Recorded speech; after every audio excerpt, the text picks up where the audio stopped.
I want to talk too about like, as we talk about all these different fad diets, I think another thing that comes up very often in my mind is different types of like social stigma around food. Um, and like this idea that you like have to be managing your weight and like your food intake because you have to manage your weight. And like, I get that like, lean body mass is like an indicator of health, but there's so many indicators for health.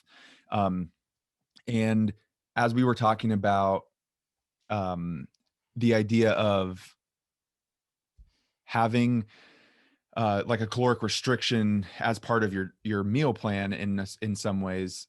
I was thinking a lot about like, so we're in California, so like people are pretty progressive out here, but we even get a pretty serious push for like especially young kids. And I don't know if this has anything to do with it. And I'm kind of dipping into Nick's realm here in psychology, but we do a lot of pushing like, oh, you got to eat up, you got to be big and strong, like, and we send this message of like eat. um and we're not making any like significant progress on this obesity epidemic that's going on through this country. So where do you find that like this social stigma piece is like failing most people, and like how do you maybe look at your role in like as a teacher and as um a dietitian to like kind of have a positive impact on people's like relationships with food, because I know that that's an important Yeah. part of your story too. Yeah. And so I do like in my like own personal philosophy with nutrition, I tend to fall more into like what people would term like intuitive eating. So I don't actively track calories. I don't, actively track macronutrients that I'm eating. I may, reflect on like, okay, what do I think I ate that day? Kind of like, what am I eating enough? Am I not, am I eating too much? Am I getting enough protein? I may assess those type of things, but in general, I fall into like more of the intuitive eating realm, which to get at your like mention about children and growing up, we are born intuitive eaters. We know when we're hungry and we know when we're full. And what we do throughout our lives, just due to societal influences, the way in which we've been grown up to, in my household, not to like bash my parents, it was just a common thing, but like we had the clean plate club. And so like you were supposed to like clean your plate. And it wasn't like something that they made you do, but it was like we had that terminology, like Yeah, you're a and I think member of it's the clean plate club. I think it's And important to it's, just yeah. mention too with that is that like a lot of these things that I was just explaining are super well intentioned. Like nobody's Yeah. trying to Oh, be yeah. like mean about them, but Yeah. maybe we're just a little misguided, I guess. Mhm. Yeah. Yeah. And So then sorry. you also have to think about the factor, okay, like, well, we don't want to waste food, but like also we don't need to be force feeding ourselves in the like just because we don't want to waste food kind of thing. But like we are all born intuitive eaters. We know how to feed ourselves and stop when we get when we get full.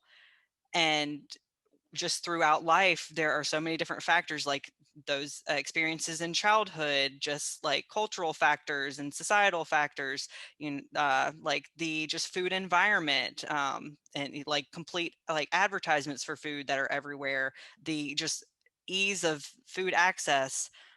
We can override those signals throughout our lifetime to where we don't really know how to sense when we're truly hungry and when we're truly full.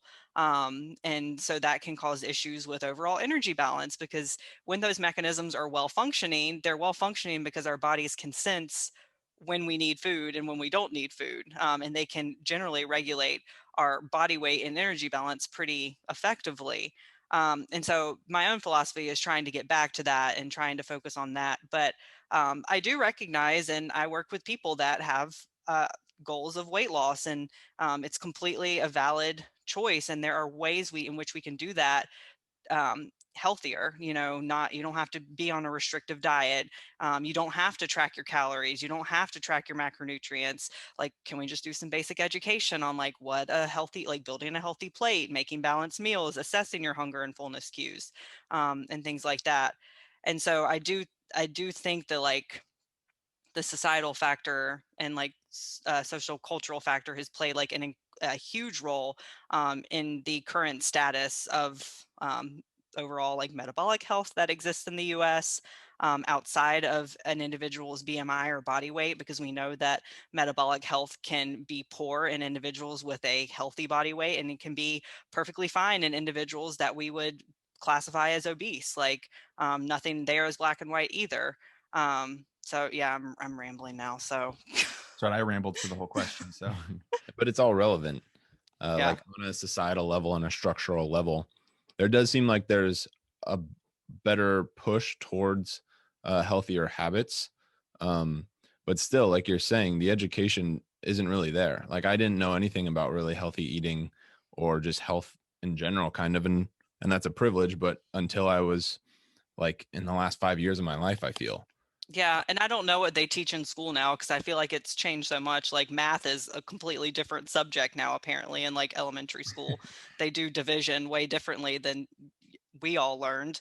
But I don't know what they're teaching in health class, but we certainly like we were learning the food pyramid back when I was in health class, and I mean, I don't know, we maybe spent like a day on it, and it's just like not very helpful. Like Mhm. I don't know, it's kind of like how I wish they taught you about taxes in school, and we got those like we need more life skill development in school, not we don't need to definitely. all learn trigonometry or calculus. Yeah. Yeah. Yeah. Because then there's these I totally see the positive benefits of these communities of being like a vegan or being a carnivore diet. But then there's these like extremes of these diets to where I feel like some people who aren't informed, they say, oh, maybe I should try this. It looks like it has positive benefits. And you don't know what you're really getting into. And then that might have negative effects as well. And Yeah, so this if you don't misinformed and piece. yeah, and if you don't know what you don't know the full story of what you're getting into in terms of the diet itself, like what micronutrient deficiencies are you going to have to watch out for, like if you're on a vegan diet, what other components you might have to watch, like both of those like extreme diets have micronutrient deficiencies and complications that can arise from them. If you're not informed of it, there's an issue, like you're not leading yourself down like a dangerous hole. The other aspect is not being able to or having someone to help you assess the mental aspect that might come along with that. Some people have a greater propensity for development of an eating disorder.